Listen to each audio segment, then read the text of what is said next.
Hello दोस्तों, स्वागत है आप सब लोग का हमारे यूट्यूब चैनल्स शिक्षा का ऑनलाइन पर।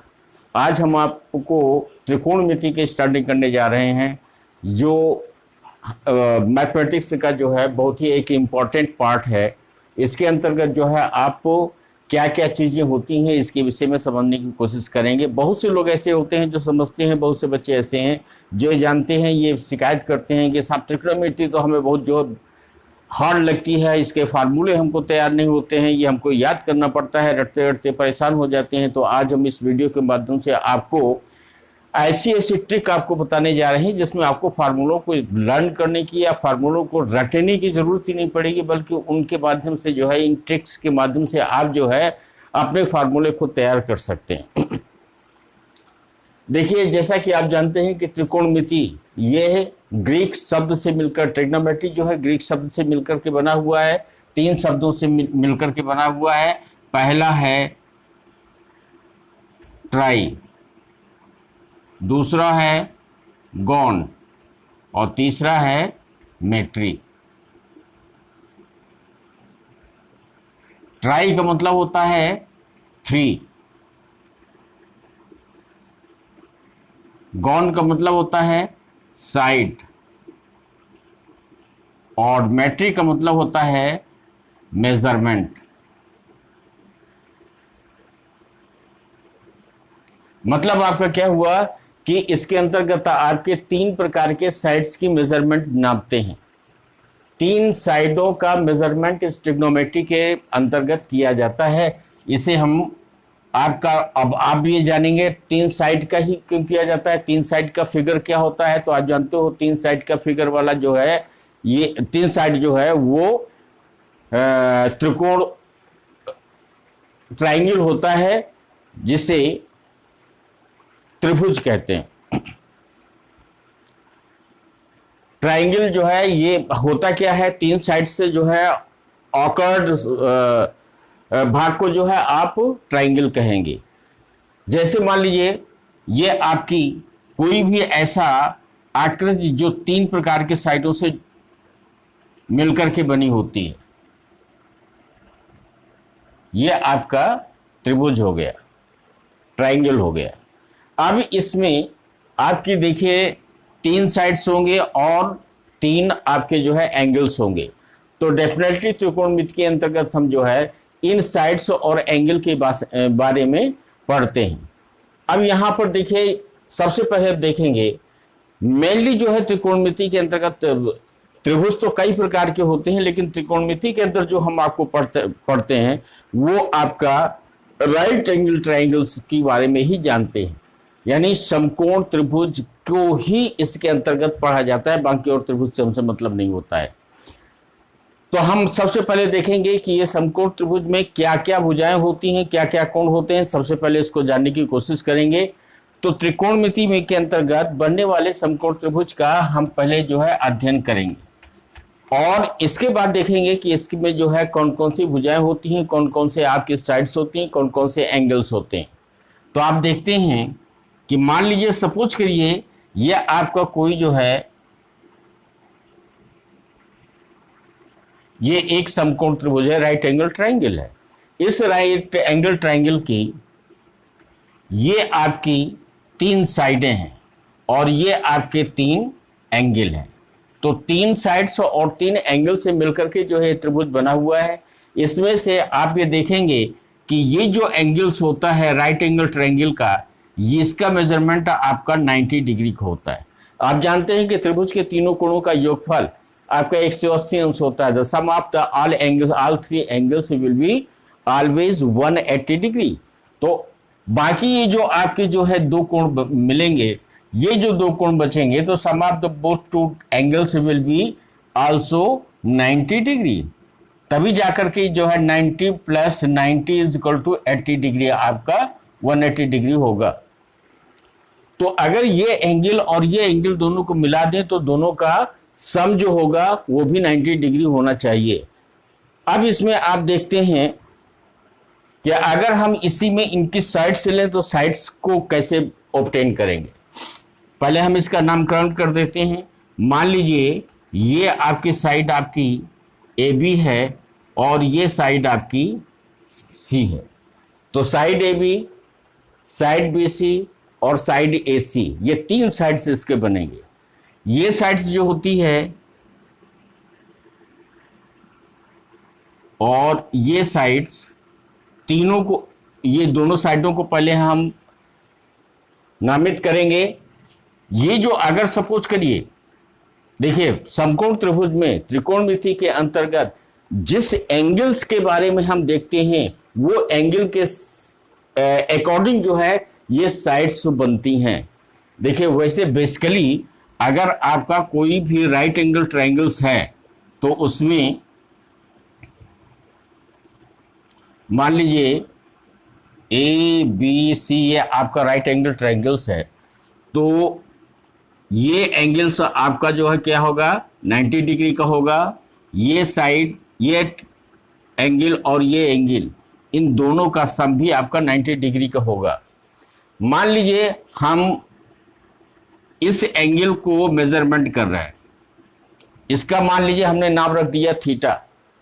तो ये जो आपकी साइड होगी, ये आपकी एक साइड ये होगी, एक साइड ये होगी, एक साइड ये होगी।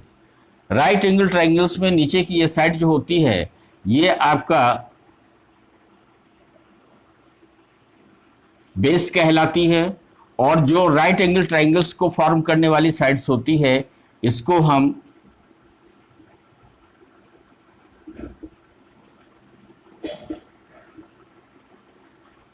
परपेंडिकुलर साइड्स कहते हैं। और ये वाली साइड जो होती है, this side will be always bigger than the both two sides, इसको हम हाइपोटेन्यूज कहते हैं। इसको हम P से डिनोट करते हैं, इसको B से डिनोट करते हैं, इसको S से डिनोट करते हैं। अब आप देखेंगे कि ये जो राइट एंगल ट्रायंगल्स फॉर्म हो रहा है, इसमें से ये जो साइड्स होगी, पहले ये थीटा एंगल का देखिए, थीटा एंगल को सामने की जो साइड होगी ये आपकी जो है, इसको हम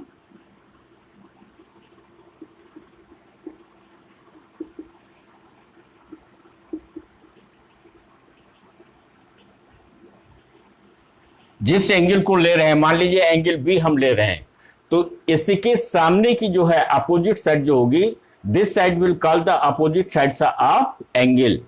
और ये जो होगी, ये जो साइड होगी जो इस एंगल को फॉर्म करने में अपना कोऑपरेट कर रही है, इसको हम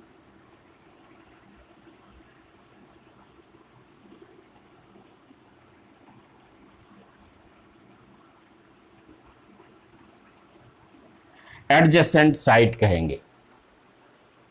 तो ये आपकी जो है, ये जो एंगल बन रहा है, इस एंगल के लिए ये आपकी एडजेसेंट साइड होगी, और इसके सामने की जो है, जिस एंगल का वैल्यू आप वैल्यूएट करने जा रहे हैं, मेजर करने जा रहे हैं, इसके सामने की साइड जो होगी ये अपोजिट साइड एंगल कहलाएगी, अपोजिट साइड ऑफ एंगल। और ये जो है आपका हाइपोटेन्यूज होगा। अब यहां पर एक चीज आती है, सपोज दैट ये आप एंगल को ले रहे हैं, तो इसके लिए ये परपेंडिकुलर साइड और ये बेस साइड जो है ये आपकी होगी, नीचे की साइड ये आपकी बेस साइड होगी, और ये परपेंडिकुलर, क्योंकि ये अपोजिट साइड्स आप एंगल है, और ये इसी के एडजेसेंट साइड। अब सपोज दैट आप एंगल बी को न लेकर के एंगल सी का अगर मेजरमेंट, इस वाले एंगल का मेजरमेंट कर रहे हैं, तो आप देखेंगे ये स्थिति इसकी चेंज हो जाती है। जब आप इस एंगल को लेते हैं तो इसकी एडजेसेंट साइड ये होती है और अपोजिट साइड्स ऑफ एंगल ये होती है। लेकिन जब आप इस एंगल को लेते हैं तो इस एंगल्स के लिए ये जो है आपका रिवर्स हो जाएगी, ये आपकी अपोजिट साइड ऑफ एंगल हो जाएगी, और ये साइड जो होगी ये एडजेसेंट साइड हो जाएगी। तो ऐसी दशा में ये जो है आपका बेस जो अभी नीचे की ओर था, ये साइड आपकी इस एंगल्स के लिए बेस ये बन जाएगा, और ये जो है ये आपका परपेंडिकुलर साइड हो जाएगी। दोनों स्थितियों में, दोनों कंडीशंस में ये जो बड़ी वाली साइड्स होते हैं जिसे हाइपोटेन्यूज कहते हैं, ये हमेशा फिक्स रहती है, इसको चेंज नहीं किया जाता है। बल्कि ये एंगल की मेजरमेंट करते समय हम ये देखते हैं कि अगर इस एंगल को मेजर कर रहे हैं तो नीचे वाली एंगल साइड आपकी जो है बेस साइड हो जाएगी और ये परपेंडिकुलर साइड होगी। लेकिन जब आप इस एंगल का मेजरमेंट करते हैं तो इस एंगल के लिए बेस साइड आपकी ये वाली एंगल साइड होगी और ये वाली साइड आपकी परपेंडिकुलर हो जाएगी, अर्थात ये चेंज हो जाएगी। तो आप देखते हो कि दोनों के कोणों के अनुसार जिस कोण का मेजरमेंट करते हैं उसके आधार पर ये साइडें एक दूसरे से चेंज हो जाती, लेकिन दोनों दिशाओं में हाइपोटेन्यूज जो होती है ये सेम रहती है। समझ गए? अब आगे बढ़ते हैं।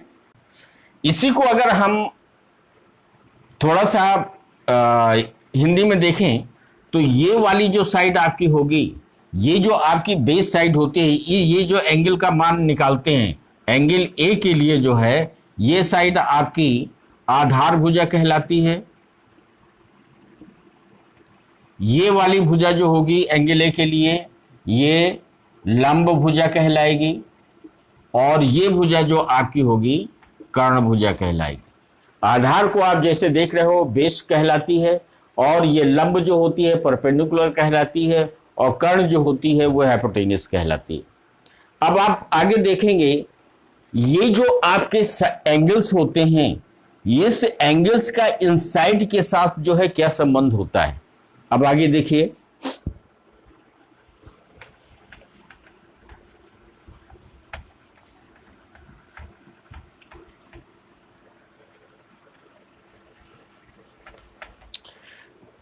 देखिए त्रिकोणमिति के अंतर्गत आपके जो है 3 प्रकार के कोण होते हैं।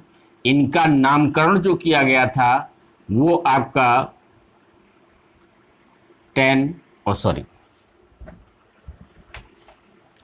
ये आपका साइन, कॉस, टेन, ये 3 जो हैं ये 3 मुख्य कोण लिए जाते हैं। और इसके बाद ये आपके 3 इसके व्युत्क्रम कोण इन्हीं के होते हैं। टेन का व्युत्क्रम आपका कॉट हो जाएगा, कॉस का व्युत्क्रम आपका सेक हो जाएगा और साइन का व्युत्क्रम आपका कॉसेक होगा। तो ये आपके 3 एंगल बनते हैं। 3 एंगल में पहला आपका साइन, दूसरा कॉस, तीसरा टेन, ये जो आपके जो है मूल कोण कहलाते हैं, प्रिंसिपल एंगल होंगे और ये इसी के जो है ये इनवर्स होंगे। ये मुख्य कोण होंगे और 3 इन्हीं के अपोजिट होंगे। अब जिस कोण का मान आपको निकालना होता है, सपोज करिए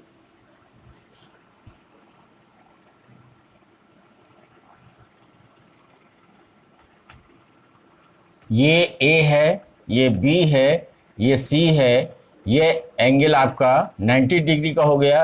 अगर मान लीजिए ये एंगल हम थीटा लेते हैं तो जब तक हम साइन, कॉस, टेन, कॉट, सेक, कॉसेक, ये आपके 6 फार्मूले होंगे, 6 कोण के नाम होंगे, तो इसमें जब तक हम इसमें कोण नहीं डालेंगे तब तक इनकी वैल्यू नहीं निकल पाती है, इनका मान बेकार है।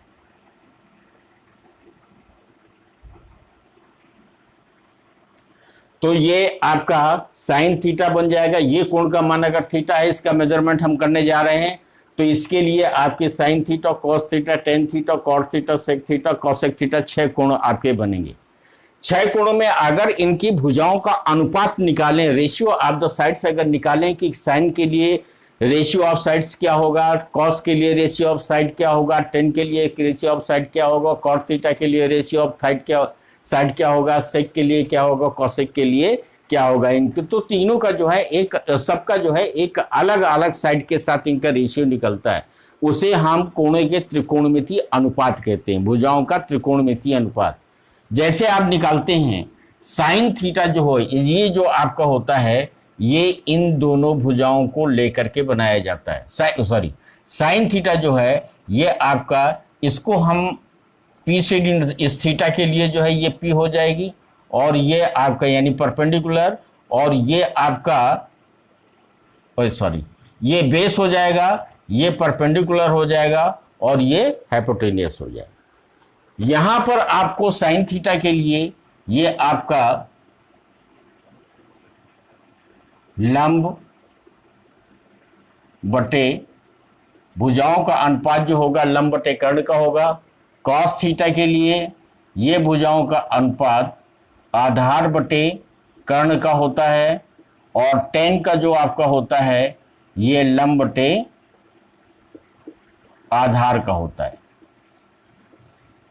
अब आप देखेंगे कि लंब बटे कर्ण, आधार बटे कर्ण, लंब बटे आधार, ये जो आया ये कैसे आया, इसको हम कैसे याद कर लेंगे? तो एक इसको याद करने की एक बहुत अच्छी ट्रिक होती है। देखिए ये जो बाकी आपके जो होंगे ये इसी की इन्वर्स होंगे। कॉट जो है ये 10 का उल्टा होता है, इसलिए ये आपका आधार बटे लंब हो जाएगा। ये सेक आपका जो है ये कॉस का उल्टा होता है, तो ये आपका कर्ण बटे आधार हो जाएगा। और ये आपका कॉसेक जो होता है साइन का उल्टा होता है, तो ये आपका कर्ण बटे लंब हो जाएगा। अब यहां पर लंब को आप क्या कहते हो? परपेंडिकुलर। परपेंडिकुलर को किससे डिनोट करते हैं? पी से। तो ये आपका पी अपान एच हो जाएगा। ये आपका आधार बटे कर्ण जो है ये आपका बी बाई एच हो जाएगा, और ये लंब बटे आधार जो होगा ये आपका पी बाई बी हो जाएगा। अब बाकी यही सब जो है तीन इसके उल्टे हो जाएंगे, तो ये आपका कॉट जो होगा 10 का उल्टा होगा, तो ये आपका बी बाई पी हो जाएगा। सेक जो है कॉस का उल्टा हो जाएगा, तो एच बाई पी हो जाएगा, और ये कॉसेक जो होगा साइन का उल्टा हो जाएगा, तो ये आपका एच अपान पी हो जाएगा। अब तो आप देखेंगे कि साइन थीटा का मान आपका लंब बटे कर्ण यानी पी बाई एच होगा, कॉस थीटा का मान आधार बटे कर्ण यानी बी बाई एच होगा, टेन थीटा का मान लंब बटे आधार बराबर पी बाई बी होगा, कॉट थीटा का आधार बटे लंब बी बाई पी होगा, सेक थीटा का मान कर्ण बटे आधार एच बाई बी होगा, और कॉसेक का कर्ण बटे लंब आपका एच अपान पी होगा। अब आप कहते हैं अरे साहब इतनी जो है ये समस्या है, इसको हम याद कैसे करेंगे? याद करने का एक तरीका कैसे होगा, कैसे हम याद करेंगे? तो इसके लिए बहुत एक सरल ट्रिक होती है, बहुत एक सरल ट्रिक होती है। आप उसको दिमाग में अगर बिठा लेंगे तो ये सब याद करने की जरूरत ही नहीं आपको पड़ेगी। देखिए कैसे, आप तीन शब्द जो है याद रखिए। ये क्या है? P B P upon H H B. आप एक नाम ये रखिए, पंडित बद्री प्रसाद हर हर बोले। ये एक ट्रिक आप रखिए, पंडित बद्री प्रसाद हर हर बोले। पंडित को पी से डिनोट करेंगे, बद्री को बी से, प्रसाद को पी से, हर हर बोले। अब यहां पर देखिए ये पार्ट जो आपका हो जाएगा ये आपका साइन का हो जाएगा, ये पार्ट जो आपका हो जाएगा ये आपका कॉस का हो जाएगा, ये पार्ट जो आपका हो जाएगा ये टेन का हो जाएगा। अब आप देखिए यहां पर आपका साइन थीटा निकालेंगे, तो साइन थीटा क्या है? पी बाई एच, तो ये आपका क्या हो गया? P by H. Cos theta क्या है? बी बाई एच, तो ये क्या आ गया? B by H. Tan theta क्या है? पी बाई बी, तो ये आपका क्या आ गया? P by B. और बाकी ये जो है ये कॉट 10 का इन्वर्स होगा, सेक कॉस का इन्वर्स होगा, कॉस सेक साइन का इन्वर्स होगा, इसको आप इन्वर्स करते जाइए। तो कुल मिलाकर के अगर आप ये चीज याद रखें, पंडित बद्री प्रसाद हर हर बोले, तो इस शब्द की सहायता से आपको इनको रटने की जरूरत नहीं पड़ेगी। आप अपने मन से जो है इन चीजों के त्रिकोणमितीय अनुपात, आपका जो रेशियो होता है साइड्स का इन कोणों के साथ जो है आप इन भुजाओं के अनुपात को आसानी से याद कर सकते हैं, आसानी से अपने दिमाग में बिठा सकते हैं। आपको लर्न करने की जरूरत नहीं है, बस इतना याद रखिए, पंडित बद्री प्रसाद हर हर बोले, इनका जो है शॉर्ट फॉर्म याद रखिए। और पहला आप ध्यान रखिए कि साइन थीटा है, दूसरा कॉस थीटा, तीसरा टेन थीटा, और बाकी फिर इसी का उल्टा कर दीजिए, टेन थीटा सेक थीटा और कॉसेक थीटा। ये इससे आप जो है आसानी से इस मान को जो है आप अपने दिमाग में बिठा सकते हैं, याद करने की कोई आपको जरूरत ही नहीं पड़ेगी। तो आपने देखा है कि साइन थीटा का मान लाभ पर लंब बटे कर्ण यानी परपेंडिकुलर अपर हाइपोटेन्यूज हुआ, कॉस थीटा का मान आधार बटे कर्ण यानी बेस अपन हाइपोटेन्यूज हुआ, टेन थीटा का मान लंब बटे आधार यानी परपेंडिकुलर अपन बेस हुआ, कॉट थीटा चूंकि टेन का उल्टा होता है इसलिए आधार बटे लंब, ये आपका बेस अपन परपेंडिकुलर हो जाएगा, सेक थीटा आपका कर्ण बटे आधार यानी हाइपोटेन्यूज अपन बेस हो जाएगा, और कॉसेक थीटा आपका कर्ण बटे लंब यानी हाइपोटेन्यूज अपन परपेंडिकुलर हो गया। तो इस प्रकार से इस सूत्र की सहायता से पंडित बद्री प्रसाद हर हर बोले की सहायता से इन तीनों त्रिकोणमितीय सभी 6 कोणों के त्रिकोणमितीय भुजाओं के त्रिकोणमितीय अनुपात को आप अच्छी तरह से ध्यान कर सकते हैं। अब आप देखेंगे ये जो मेन आपके जो है 3 आपके मुख्य फार्मूले मुख्य कोण होते हैं,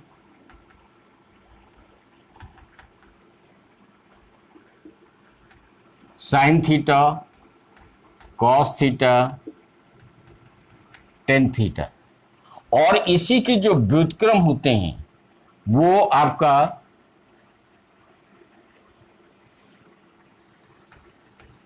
कॉट थीटा, सेक थीटा और कॉसेक थीटा। इनको अगर आप चाहें ये 3 व्युत्क्रम कोण जो होते हैं ये इनको अपने मुख्य कोणों के द्वारा व्यक्त कर सकते हैं। कैसे? ये कॉट थीटा चूंकि 10 का उल्टा होता है इसलिए ये कॉट थीटा आपका होगा कॉट थीटा बराबर 1/10 थीटा। सेक थीटा जो होगा ये 1/cos थीटा होगा। कॉसेक थीटा जो आपका होगा 1/sin थीटा हो गया। और अगर इसी को व्युत्क्रम इधर निकालेंगे तो ये आपका जो है कॉट थीटा ये टेन थीटा बराबर हो जाएगा 1/cot थीटा। कॉसेक थीटा आपका हो जाएगा 1/sec थीटा और साइन थीटा आपका हो जाएगा 1/cosec थीटा। तो ये तीनों कोण जो हैं ये प्रत्येक कोण जो होते हैं वो एक दूसरे के इन्वर्स के रूप में लिखे जा सकते हैं। तो अब इनमें आपने देखा कि किसी प्रकार की जो है थोड़ा सा ट्रिक अगर अप्लाई करेंगे, दिमाग में इन कॉन्सेप्ट को ले लेंगे तो ऐसी दशा में इनको रटने की जरूरत नहीं पड़ेगी, आप आसानी से इस ट्रिक का प्रयोग करके आप इनको याद कर सकते हो। अब आगे देखते हैं। देखिए ट्रिग्नोमेट्री जो होती है वो फार्मूला बेस्ड मैथ होता है। जब तक इन फार्मूलों को आप अपने दिमाग में बिठाओगे नहीं और कभी भी फार्मूले रटने पर जो है आप उसको तैयार नहीं कर सकते हो। जब तक आप फार्मूले को एक किसी ट्रिक के माध्यम से अपने दिमाग में बिठाओगे नहीं तब तक वो आपको याद नहीं रहेंगे। लिहाजा आपको रटने के बजाय इनको अपने दिमाग में बिठाने की कोशिश करिए ताकि जो है आपको हमेशा के लिए जो है आपके दिमाग में रहें, और जैसे ही हमें किसी चीज़ का यूटिलाइजेशन करना है वो तुरंत आपके दिमाग में जो है आ जाए कि इसका ये होगा।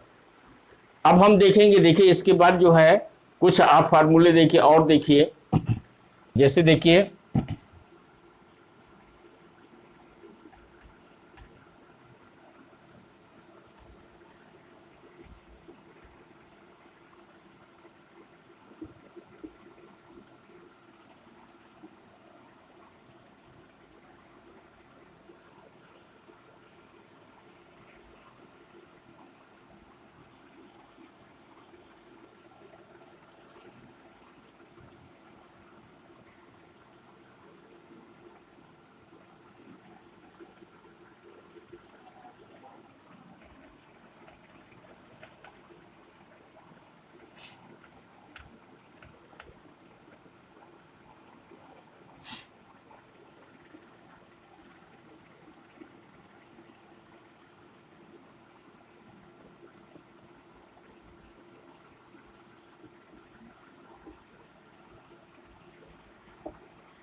ये आपका साइन हो जाएगा, ये आपका कॉस हो जाएगा, ये आपका टेन हो जाएगा, ये आपका कॉट हो जाएगा, ये आपका सेक हो जाएगा, ये आपका कॉसेक हो जाएगा। अब आपको निकालना है 0 अंश, 0 degree, 30 degree, 45 degree, 60 degree, 90 degree के ये विशिष्ट मान जो हैं किस प्रकार से टेबल बना करके निकाले जाते हैं, इनके मान कैसे होते हैं। अब आप चाहे तो इसको रट लें, रटने की बजाय आपका ये हो जाएगा, बल्कि इसको अपने दिमाग में ऐसे बिठा लें कि इनके मान कैसे निकालते हैं, वो आपके लिए ज़्यादा हितकारी होगा। अब देखिए,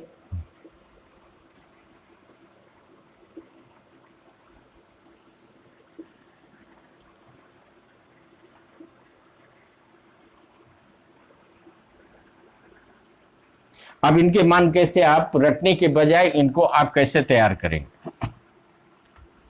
रटना नहीं है, बल्कि इनको जो है ये विशिष्ट मानों को जो है याद करना है, वो तैयार करना है। देखिए, ये आपका 0 डिग्री एंगल है, 30 डिग्री, 45 डिग्री, 60 डिग्री, 90 डिग्री।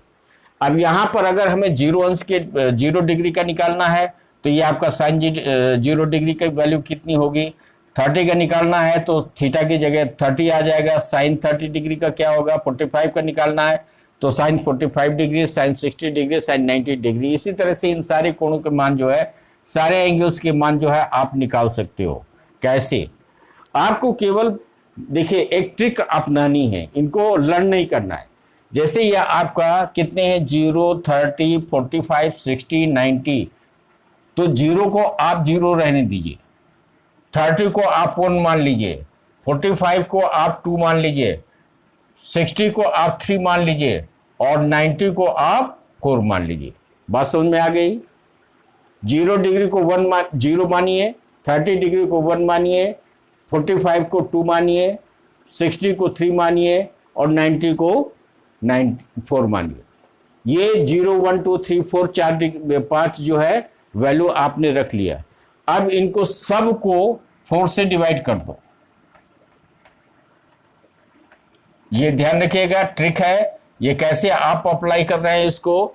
सारे को 0 डिग्री का 0 मान लो, 30 को 1, 45 को, इस तरह से क्रम से इसको मानते चले जाइए। 0 इसको 0 माना, इसको 1 माना, इसको 2 माना, इसको 3 माना, सीरियल से इसको मान लीजिए। और मानने के बाद इनको सबको 4 से डिवाइड कर दीजिए, 4 से डिवाइड कर दीजिए और सारी चीजों के आप अंडर रूट लगा लीजिए।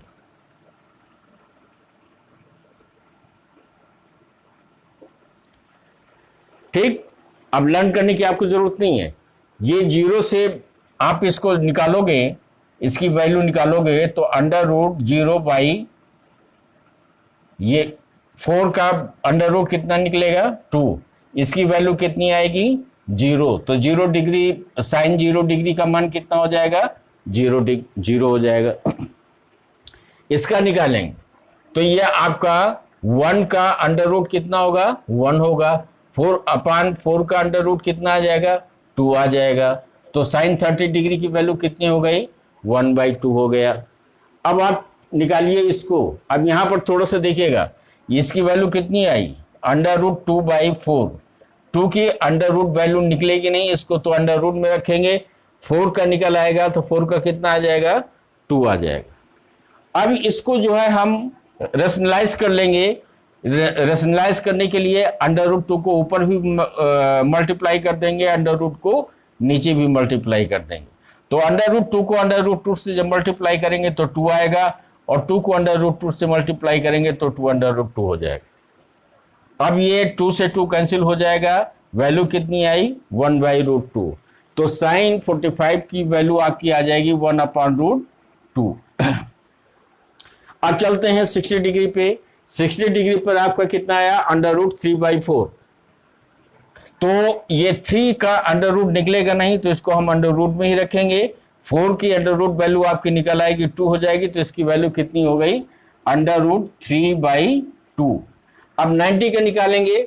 90 को आप, ये इसको 4 माना है तो 4 से 4 आपका कैंसिल हो जाएगा, ये आपका अंडर रूट 1 बचेगा, और अंडर रूट 1 की वैल्यू जो कितनी होगी, 1। लीजिए, आपका एक टेबल तैयार हो गया, एक साइन के सारे विशिष्ट कोणों के मान आपके निकल आए।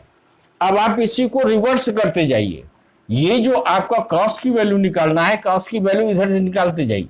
ये आपका यहाँ पर 1 आ जाएगा, यहाँ पर अंडर रूट 3/2 आ जाएगा, यहाँ पर 1/√2 आ जाएगा, यहाँ पर 1/2 आ जाएगा, यहाँ पर 0 आ गया। इतना निकाल लिया। अब आप 10 निकालते हो। 10 को अगर हम साइन और कास के रूप में अगर आप निकालते हैं तो आपने देखा है कि सभी को साइन और कास के रूप में निकाला जा सकता है। आपने निकाला था 10 इज इक्वल टू कितना होता है, tan theta is equal to ये आपका sine theta upon cos theta होता है। अगर हमें 0 डिग्री की वैल्यू निकालना है तो ये आपका tan 0 degree is equal to आपका हो जाएगा sine 0 degree upon cos 0 degree. Sine 0 degree की वैल्यू कितनी है, 0 अपन कॉस की कितनी है, 1। तो आपने देखा कि 0 अपन समथिंग इज इक्वल टू कितना होता है। जब आपको 0 को किसी संख्या से भाग देते हैं तो ये आपका आता है इन्फिनाइट, नहीं सॉरी, ये 0 आएगा। अब 30 डिग्री का निकालेंगे तो यहां पर 0 की जगह 30 डिग्री हो जाएगा, यानी tan 30 डिग्री ये इज इक्वल टू हो जाएगा sign 30 degree upon cos 30 degree. Sign 30 degree की वैल्यू कितनी है, 1/2 अपन कॉस 30 डिग्री की वैल्यू कितनी है, √3/2। अभी 4 बटे हो गए तो पहली का चौथी के साथ मल्टीप्लाई कर देंगे और दूसरी का तीसरी के साथ।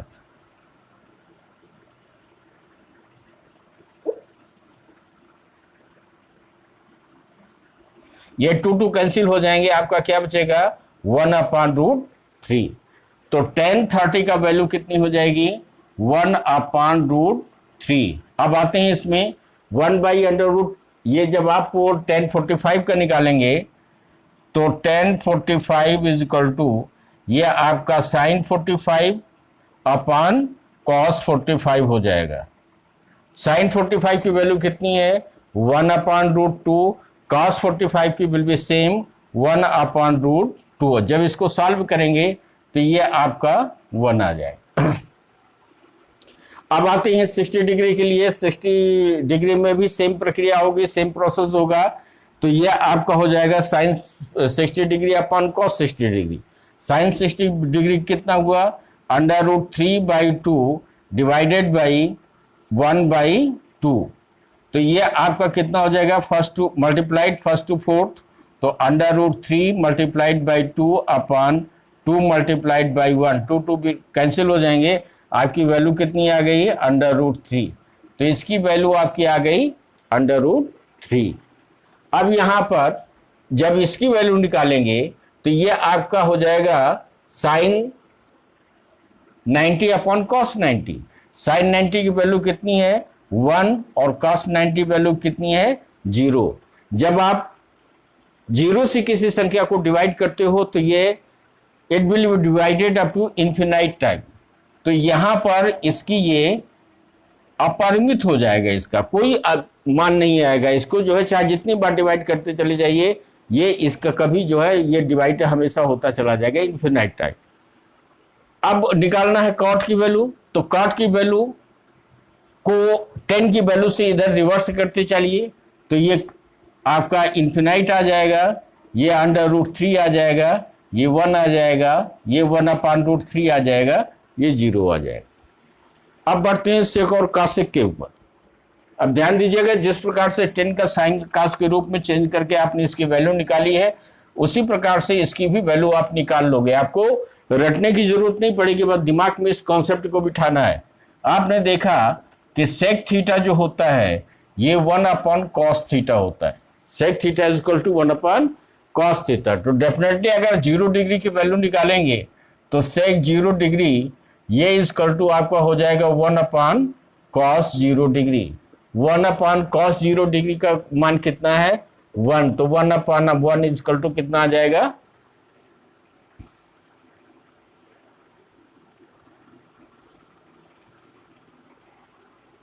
ये आपका आ गया 1। अब हमें निकालना है सेक 30 डिग्री का।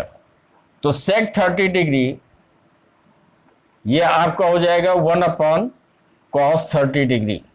1/cos आपका कितना हो जाएगा, 1/cos 30 कितना है, √3/2। अब ये आपका जो है 2 ऊपर चला जाएगा, तो ये हो जाएगा 2 मल्टीप्लाइड बाई 1/√3, तो ये आपका 2/√3 हो जाएगा। तो यहां पर आपका कितना आ गया, 2/√3। अब इसकी वैल्यू निकालेंगे 45 की, तो sec 45 आपका कितना हो जाएगा, sin 45 सॉरी 1/cos 45।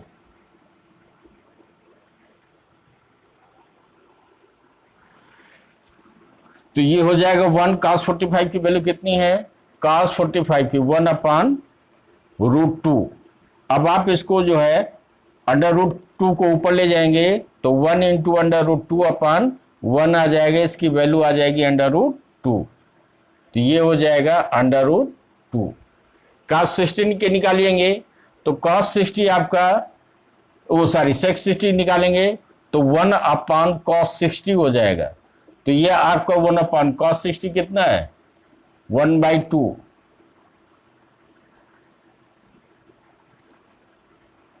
तो ये 2 ऊपर चला जाएगा, तो 1 × 2/1, 1 कैंसिल, इसकी वैल्यू कितनी आ जाएगी, 2 आ जाएगी। अब यहां पर आइए 90 डिग्री की वैल्यू निकालना है, तो 1/cos 90 डिग्री हो जाएगा। cos 90 डिग्री कितना है, 0, तो 1/0 इजकल टू इन्फिनाइट। यहां पर कितना आ गया, इन्फिनाइट आ गया। अब अगर cosec की निकालना है, तो ये sec की वैल्यूज को रिवर्स करते जाइए, ये इन्फिनाइट हो जाएगा, ये 2 हो जाएगा, ये √2 हो जाएगा, ये 2/√3 आ जाएगा, ये 1 आ जाएगा। तो इस प्रकार से इस ट्रिक की सहायता से आप ये ट्रिग्नोमेट्रिकल टेबल को जो है आप कंप्लीट कर सकते हो। इसमें आपको रटने की जरूरत नहीं है, बस केवल ट्रिक मारने की जरूरत है। अब इसके अगले का पार्ट, अब यहां से आप अपनी एक्सरसाइज जो है में दिए गए क्वेश्चंस को अब आप सॉल्व करने के स्थिति में पहुंच गए हैं। इतने फार्मूले जो आप हैं, ये आपके, ये सब आप अगर तैयार कर लेंगे, तो आपकी पहली एक्सरसाइज जो है सॉल्व करने की पोजीशन में आप आ जाएंगे। अब इसका नेक्स्ट भाग जो एक्सरसाइज है, हम अगले वीडियो में आपके इसके क्वेश्चंस को सॉल्व करेंगे। आप हमारे इस चैनल को सब्सक्राइब करिए और लाइक करिए, ज़्यादा से ज़्यादा